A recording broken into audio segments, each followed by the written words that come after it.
Alamin naman natin ang dalang inspiring story ng immigration business nina Birch Ian Namua Granis at Joseph Vanabasa dito sa Negosyo Tayo. We are providing internship program and also study program, tourist and immigrant visa. And we're the first and only immigration company na may ISO license sa Philippines.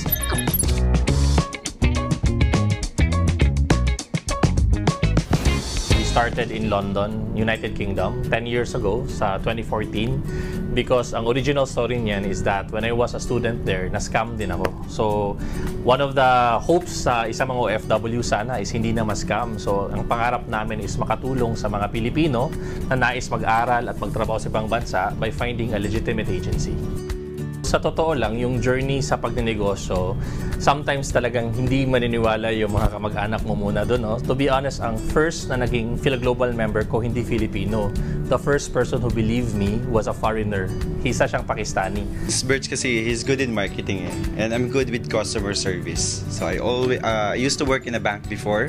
So exposed ako sa customer service talaga. I really love my clients, the way I serve them. So iniisip ko kung ako yung kliyente na hindi sinuserve ng maayos, magagalit ako. So I have to make sure lahat ng kliyente namin are happy. Nagkakilala kami ni Birch. And then he helped me to enhance my existing skills, especially in communication, in providing customer service. I just got 50,000 pesos to register my company sa DTI pa nun. And then also started my small office. Doon lang pinaikot yung pera.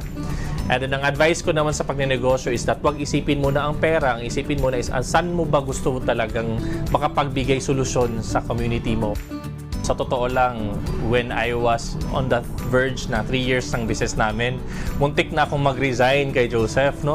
Nagpasa ng resignation letter kasi sinabi ko, hindi pala madaling magnenegosyo. Ang unang problema ko doon is pag-manage ng different attitudes ng bawat tao. Pinaka-best advice ko is go back to your purpose and mission why you're doing this, kung bakit mo ginagawa to. Me and Joseph are not just business partners, but also lifetime partners as well. We got married in 2014. Just on the same time na nagninegosyo na kami, we have different responsibilities is para hindi kami nag-aaway. So we respect the space of family and relationship, and we also respect the space for business. So right now, I'm managing the immigration side of the company.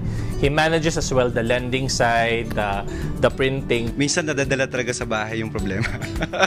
Na alam mo yun na hindi talaga maiiwasan na magtalo kayo. At the end of the day, kailangan nyo talagang pag-usapan.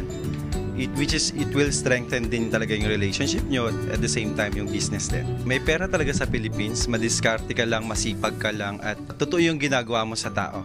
So hindi ka nanloloko. Iba din talaga ibibigay sa ni God na blessings kapag yung intention mo talaga is very clear at ang gusto mo talaga is tumulong sa tao. Be-bless ka talaga ni Lord.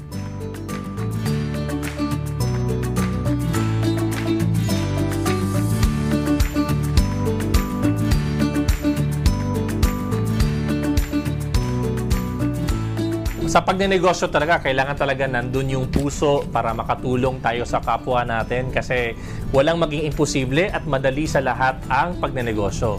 Kaya naman, tara! Negosyo tayo!